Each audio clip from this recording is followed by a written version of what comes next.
සුබ දවසක් වේවා ක්‍රීඩාලෝලී හැමෝටම.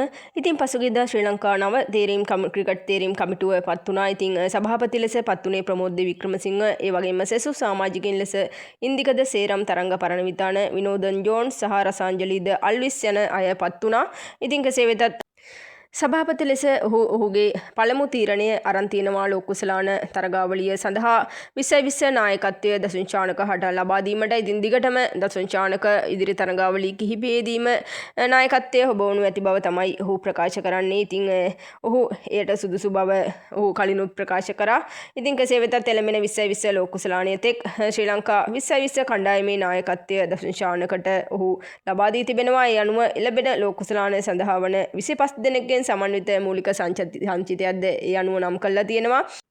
ඉතින් ඒ අනුව නායක දසුන් චානක, පැතුම් නිශ්චංක, කමිල් මිශාර, කුසල් මෙන්ඩිස්, කුසල් පෙරේරා, ධනංජය ද සිල්වා, නිරෝෂන් දික්වැල්ල, ජනිත් ලියනගේ, චරිත් අසලංක, කමිදු මෙන්ඩිස්, පවන් රත්නායක, සහන් ආරච්චිගේ, වනිදු හසරංග, දුනිත් වෙල්ලාලගේ, මිලාන් රත්නායක, නුවන් තුෂාර, එෂාන් මාලිංග, දුෂ්මන්ත චමීර, ප්‍රමෝත් මදුෂාන්, මතීෂ පතිරණ, දිල්ෂාන් මදුශංක, මහිෂ් තීක්ෂණ, දුෂාන් හේමන්ත, විජේකාන්ත් වියන්ස්කාන්ත් සහ ට්‍රවින් මැතිව් යන ක්‍රීඩකීන් මෙම සංචිතය සඳහා ඔහු නම් කරලා තියෙනවා. ඉතින් ඒ වගේම නවක ක්‍රීඩකීන් රැසකගේ යුත් සංචිතයක් තමයි මෙවර නම් කරලා තියෙන්නේ. ඒ වගේම ජ්‍යෙෂ්ඨ ක්‍රීඩකීන් රැසක් සිටිනවා.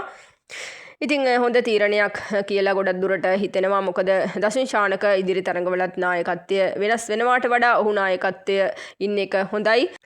ඉතින් කෙසේ වෙතත් 2020 ලෝක කුසලානයට පෙර ශ්‍රී ලංකා කණ්ඩායමට තවත් තරගාවලි කිහිපයක් ක්‍රීඩා කිරීමට නියමිතයි.